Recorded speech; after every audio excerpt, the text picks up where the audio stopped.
د پخوانۍ زمانې هغه بادشاهان هم ډېر بزرګان و، ډېر نیکان خلک وو. خواجه قطب الدین کاکی رحمت الله علیه یو ډېر لوی بزرګ و. دی چې کله وفات کېده نو د وصیت وکړو چې زما جنازه به هغه انسان کوي چې په کم انسان کې دا 4 صفات موجودي. اولنی صفت دا چې دی انسان نه چېرته په ژوند کې تکبیر اولا سره مونځ نه قضا شوي، بلکې د تکبیر اولا سره مونځ کړي. او 2 نمبر هغه انسان چې هغه نه چېرته تهجد مونځ نه قضا شوي.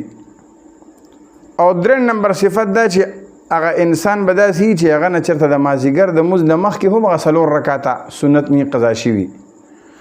او 4م صفت په پکې دی چې دی انسان بشری په ژوند کې زنا نه کړي. نو چې کوم سړی کې دا 4 صفات موجودي نو دا انسان به زما جنازه کوي کني، نو بل انسان به زما جنازې ته نه رانږدې کېږي.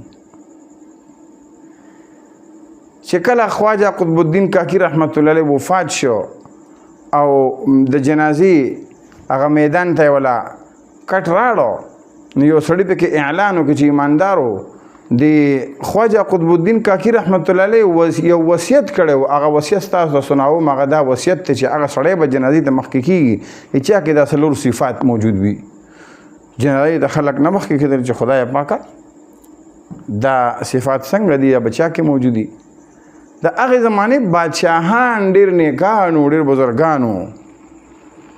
نو خواجه شمس الدین التمس رحمت الله علیه د هغې زمانې بادشاه و، ډېر بزرګ سړی و. هغه رامخکې شو، جنازه یې پړاو کړه او د خلکو ته وایي چې الحمدلله یم خو بادشاه، لیکن ما ګوره په ژوند کې زمانه چې د تکبیر اولا سره مونځ نه دی قضا شوی او په ژوند کې زمانه تهجد نه دی قضا شوي او په ژوند کې زمانه د مازدیګر د مونځ نه مخکې هغه 4 رکعاته سنت هم چېرته نه دي قضا شوي، بلکې ما ادا کړي دي. او په ژوند کې چېرته ما زنا نه ده کړې.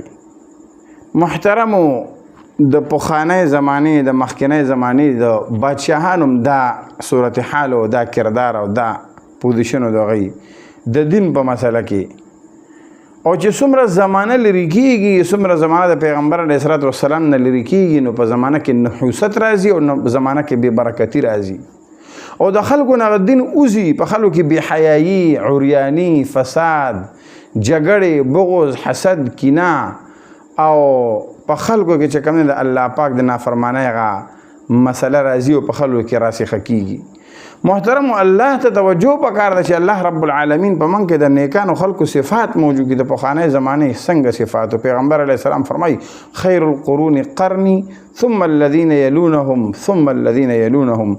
بهترین زمانه پیغمبر علیه السلام فرمایي دا زمانه ده او بیا د هغې نه پس هغه زمانه چې کوم هغې ته نږدې دی، نه د صحابو زمانه، بیا د هغې نه پس هغه زمانه چې کوم هغوی ته نږدې دی، یعنې تابعینو زمانه، بیا هغه زمانه چې کوم هغوی ته نږدې دی تبع تابعینو زمانه.